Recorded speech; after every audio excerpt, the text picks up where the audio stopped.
할렐루야.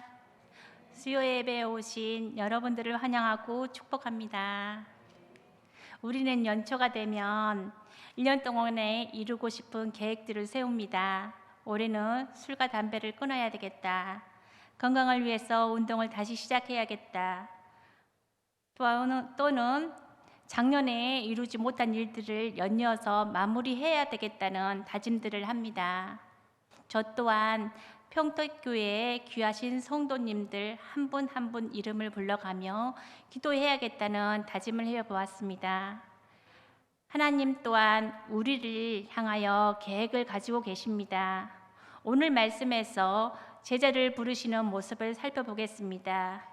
마태, 마가, 누가, 요한복음, 사복음서는 예수님의 성품에 대한 계시가 잘 나와 있습니다.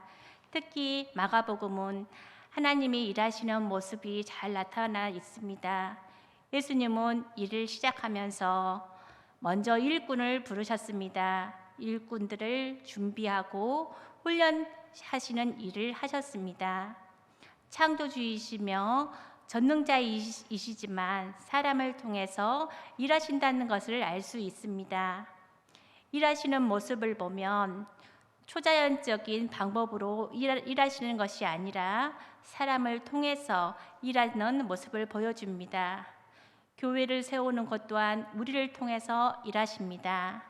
총회 이후에 목자로, 목장장으로, 각 부서의 팀장으로, 부장으로, 선생님으로, 예배위원으로, 헌금위원으로, 기도위원 등 일꾼으로 세워주셨고, 원하든 원하지 않든 받은 은혜에 감사하며 순정하는 마음으로 받아들이겠다는 마음으로 하셨을 것입니다.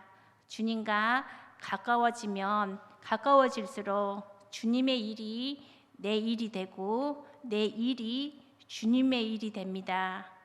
하나님의 사람이라는 증거입니다.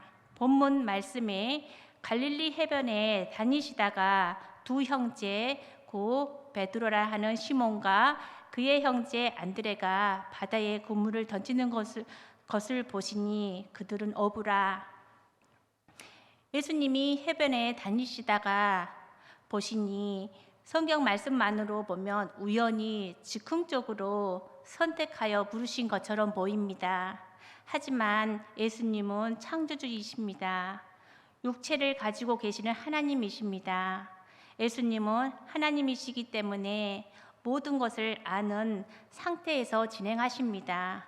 여러분을 목자로, 목장장으로, 기도자로, 선생님으로 부르셨다면 하나님이 인정해 주시는 것입니다. 해보지 않은 일들은 어렵고 힘이 듭니다. 때로는 마음이 부담이 있을 수도 있습니다. 저 또한 찬양으로 말씀으로 설 때면 상고의 고통이 따르는 부분이 있음을 인정할 수밖에 없습니다. 하지만 낙심하지 않을 이유는 하나님이 우연히 즉흥적으로 부르시는 것이 아니라는 것입니다. 첫째로 우리를 부르셨습니다. 맡은 자리에서 성실하게 일했던 베드로와 안드레처럼 우리의 모습을 보셨다는 것입니다.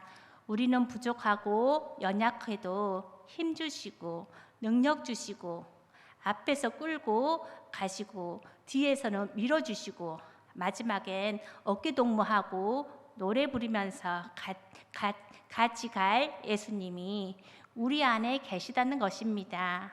이제는 베드로와 안드레의 반응을 보겠습니다. 그들은 곧 그물을 버려두고 예수님을 따르니라. 그물은 어떤 의미를 가지고 있습니까? 어업과 수산업에 종사하시는 분들에게 그물은 어떤 의미가 있을까요? 생존 수단이자 삶의 전부일 수도 있습니다. 나에게서 예수님의 부르심에 순종할 수 없는 그물은 어떤 것입니까? 남편입니까? 아내입니까? 아니면 자녀입니까? 물질입니까? 우리의 모습을 보시고 부르셨다면 우리의 반응은 어떠해야 합니까? 베드로와 안드레처럼 따르면 됩니다. 우리의 모습을 보시고 인정해 주셨기 때문에 최선을 다해서 주님의 일이 내 일이 되고 내 일이 주님의 일이 되어지는 것입니다. 아픔도 같이 하고 슬픔도 같이 하는 하나님의 사람이 되어지는 것입니다. 지나가시다가 부르셨겠지만 절대 우연이 아닌 정교하고 계산된 섭리와 경륜이 있습니다. 예수님을 믿을 수밖에 없는 상황을 만드시고 우리에게 직분을 주신 것도 우연히 사람에 의해서가 아니고 하나님이 나에게 세밀한 계획을 가지고 계시고 기회를 주신 것이라는 것을 깨닫게 됩니다. 무엇보다도 베드로와 안드레는 주저함 없이 결단할 수 있었던 이유는 예수님이 깊은 곳에 그물을 던져봐라 할 때 물고기가 많이 잡혔던 경험이 있었고 소문을 듣고 예수님이 어떠한 분이시라는 것을 알고 있었습니다. 여러 과정이 있었지만 결정적인 순간에 결단하는 모습을 볼 수 있습니다. 베드로가 부르심을 받았을 때 인생 최고의 선택을 했습니다. 선택을 하지 않았다면 평범한 업으로 인생을 마쳤겠지만 인생 최고의 선택으로 인생의 삶이 달라졌습니다. 예수님의 부르심을 교회의 직분자로 부르실 때에 우리는 쉽게 상황이 보이고 쉽게 핑계거리가 생기지만 잘 생각해 보면 우리는 늘 복잡한 상황 속에 놓여 있습니다. 이것만 없으면 하겠는데 우리의 삶은 늘 복잡하고 얽매여져 있습니다. 그럼에도 불구하고 그 현장에서 우리를 불러주셨습니다. 그 이유는 진정한 사랑은 어려움을 극복해내면서 진정성을 나타낼 수 있습니다. 힘든 상황에서 교회에 나오고 힘든 가운데에서도 직분을 감당해내고 해야 할 일을 하고 어려움 가운데에서 일했기 때문에 똑같은 상황에서 일하는 것보다 진정성이 드러나고 하늘의 상급이 많습니다. 칭찬받으면서 일하셔도 상급은 있지만 오해와 비난 속에서 일하셨다면 상급은 더 클 겁니다. 어떨 때는 일한 것보다 더 인정받을 수도 있고 더 칭찬받을 수도 있겠지만 어쩔 때는 일해놓고도 핀잔받고 오해받을 때도 있습니다. 모든 것을 덮고 오직 주님만 바라보고 할 수 있는 것입니다. 하나님이 우리를 잘나고 잘해서 부르신 것이 아니고 계획 속에서 만들어 가시고자 하시는 꿈을 가지고 계시고 부르심에 합당한 결단과 순종이 되셨다면 우리는 평범한 사람이 아닌 하나님의 사람으로서의 조건을 가지고 있습니다. 결단하는 순간부터는 우리의 삶이 아닌 하나님이 우리를 만들어 가십니다.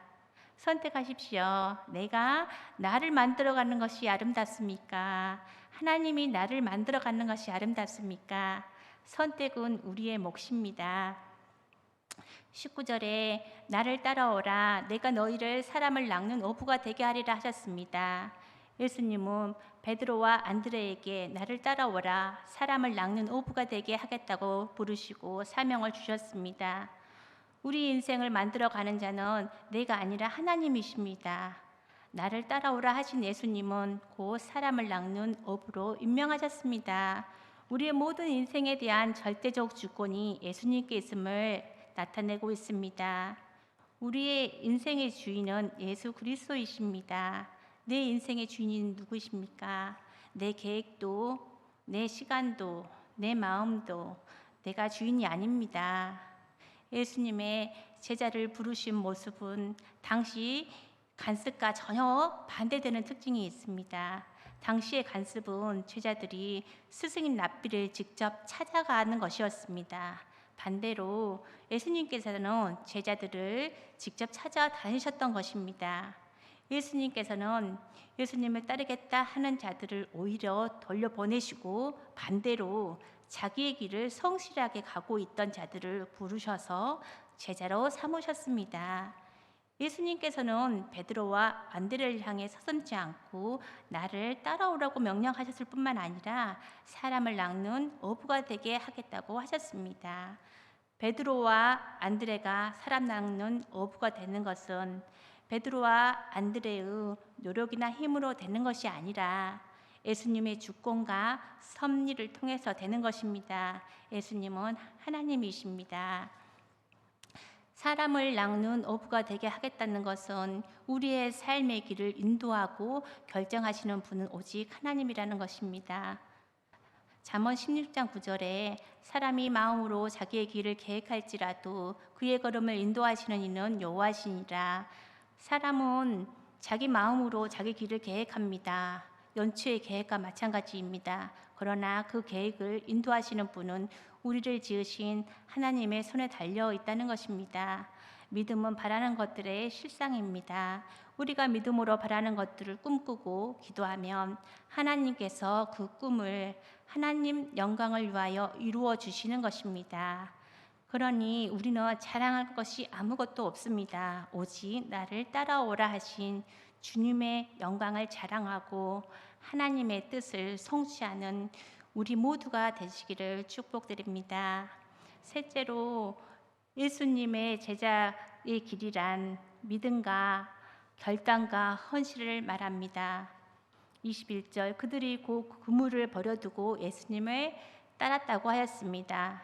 베드로와 안드레는 예수님의 부르심을 받자 즉시 자기들의 모든 그물 전 재산을 버리고 예수님을 쫓았습니다. 22절 베드로와 안드레가 즉각적인 결단과 순종한 것처럼 야고보와 요한도 마찬가지였습니다. 전 재산을 버리고 따른 예수님은 사람의 눈으로 보기에는 배경도 재산도 지위도 없는 흠모할 만한 가치가 없어 보이는 분이셨습니다. 게다가 주님은 그들에게 어떤 지위나 보상도 약속하신 일이 없었습니다. 예수님은 천국 말씀과 그 말씀에 따르는 여러 가지 표적들을 보여주셨을 뿐입니다. 현실적인 아무런 보상도 약속하지 않은 부름이었습니다. 그런 예수님을 베드로, 안드레, 야고보, 요한은 즉각적으로 모든 것을 버리고 따랐습니다. 야고보와 요한은 사랑하는 부모까지 뒤로 하고 오직 믿음으로 주님의 부르심을 쫓아갔습니다. 누가복음 9장 23절 말씀에 또 무리에게 이르시되 아무든지 나를 따라오려거든 자기를 부인하고 날마다 제 십자가를 지고 나를 따를 것이니라. 예수님을 따를 때는 계산하지 않습니다. 이것은 예수님의 사람을 낚는 제자의 길입니다. 예수님을 따르는 길은 눈물 없이는 갈 수 없는 길입니다. 예수님은 나의 주인이시고 나의 왕이시기 때문입니다. 네 번째로 믿음은 곧 순종입니다.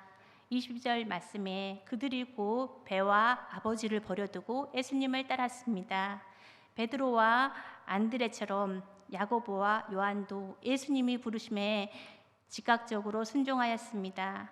베드로와 안드레는 그물만을 버려두고 쫓았지만 야고보와 요한은 그물과 배는 물론 심지어 아버지도 버려두고 쫓았던 것을 볼 수 있습니다. 21절에 예수님께서는 야고보, 요한이 아버지 세대배와 함께 배에서 그물 깃는 것을 보고 부르셨습니다.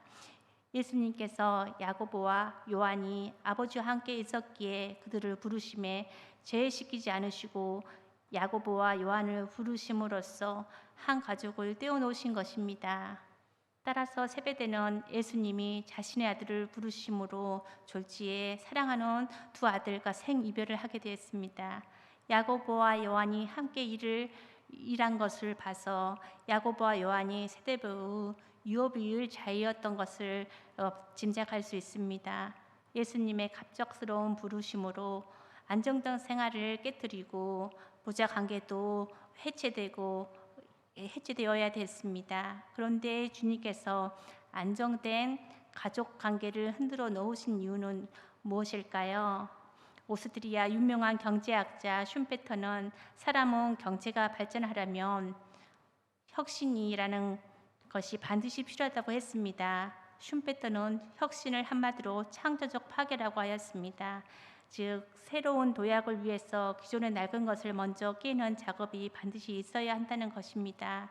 우리가 새 집을 지으려면 헌 집을 부수고 다시 짓습니다. 그런데 예수님께서는 인간의 죄로 망가져버린 옛 질서를 파괴하고 새로운 질서, 하나님의 나라를 건설하기 위해 이 땅에 오셨습니다. 그러므로 지금 예수님께서는 하나님의 나라, 곧 하나님 아버지를 중심으로 한 성령과 진리의 새 공동체를 만들기 위해 잠시 낡은 질서의 중심인 혈과 육의 공동체를 깨고 계시는 것입니다. 여러분은 이러한 사실들을 생각하면서 새 것을 위해 옛것들을 부수리는 주님의 명령에 순종할 수 있습니까? 옛것이 부서지지 않으면 새 것이 짓기 어렵습니다. 사단은 빼앗고 파괴하기 위해 유혹하지만 주님은 새로운 생명을 주시고 더 풍성하게 주시려고 우리의 낡은 것을 포기하도록 하십니다. 주님께서는 제자들로 하여금 그물과 배를 버리게 하셨지만 더 큰 방주인 교회를 세우게 하셨고 잠시 부친을 떠나게 하셨으나 더 많은 하늘의 가족들을 선물로 주셨습니다. 우린 영적 공동체로서의 가족입니다. 우리는 주님의 부르심에 순종하여 낡은 것은 버리고 하늘의 새로운 큰 축복을 받으시는 사람을 낳는 제자들이 되시기를 바랍니다. 주님께서 예루살렘에 유식하고 권력 있는 자들을 제자로 부르신 것이 아니라 갈릴리에 보잘것없고 천한 어부들을 제자로 부르셨습니다. 예수님이 부르실 때에 즉시 따르면 그들을 세우시고 이 세상 그 누구라도 누리지 못하는 귀한 사람을 낳는 제자의 직분을 주시고 하나님의 나라의 기둥과 터로 삼는 영광을 베풀어 주십니다. 예수님께서는 지금도 사람을 보시고 나를 따라오라고 하시면서 예수님의 사람 낚는 제자의 길을 인도하십니다. 우리도 제자들처럼 이 땅의 옛것을 버리고 주님의 부르심에 즉시 순종하여 새하늘과 새 땅에서 영원토록 복된 주님의 제자가 되시기를 축복드립니다. 오늘은 제가 찬양으로 깨트린 옥합을 준비했습니다. 내가 주님 앞에 무엇입니까?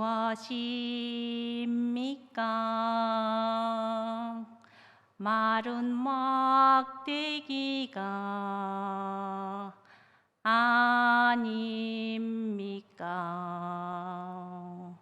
내가 주님 앞에 쓸모없었던 가난한 이 제가 아닙니까? 나를 도우소서 일으키소서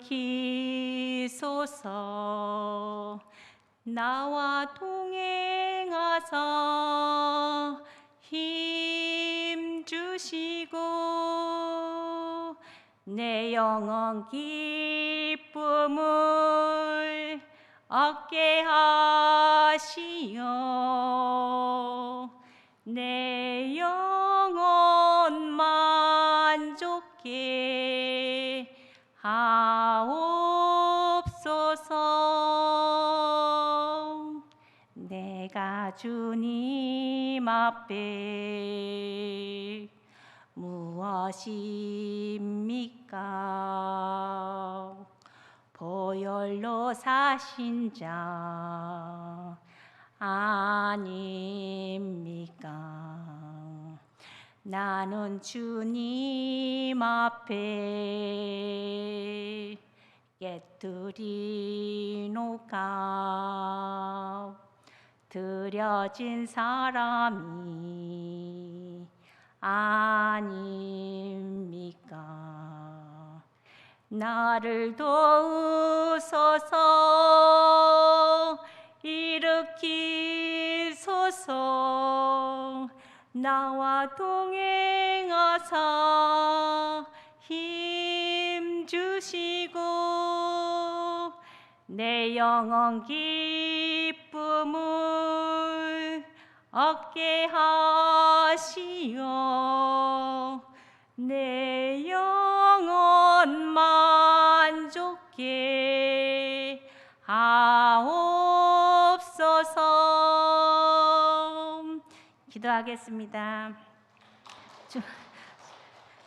좋으신 하나님, 우리를 귀 보시고 있는 자리에서 부르심에 합당한 자리에 앉게 하시니 감사합니다. 그 부르심에 결단하는 시간들 되게 하여 주시옵시고 하나님의 제자가 되어 사람을 낚는 어부가 되게 하여 주시옵소서. 하나님 은혜에 감사하며 아픈 것이 치유되기를 원하고 약한 것이 강하게 되기를 간절히 원하고 바랍니다. 감사하며 예수님 이름으로 기도드립니다. 아멘.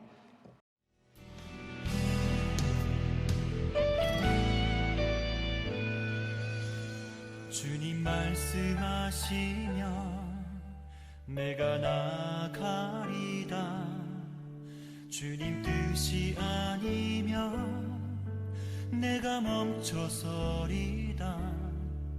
나의 가고 서는 것 주님 뜻에 있으니 오 주님 나를 이끄소서. 주님 말씀하시면 내가 나가리다. 주님 뜻이 아니면 내가 멈춰서리다. 나의 가고 서는 것 주님 뜻에 있으니 오 주님 나를 이끄소서. 뜻하신 그곳에 나 있기 원합니다.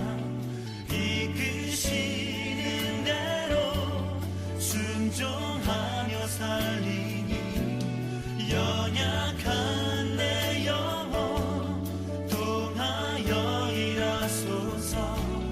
주님 나라와 그 뜻을 위하여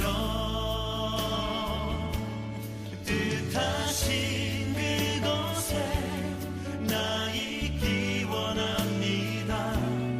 이끄시는 대로 순종하며 살리니 연약한 내 영혼 통하여 일하소서. 주님 나라와 그 뜻을 위하여 오 주님 나를 이끄소서.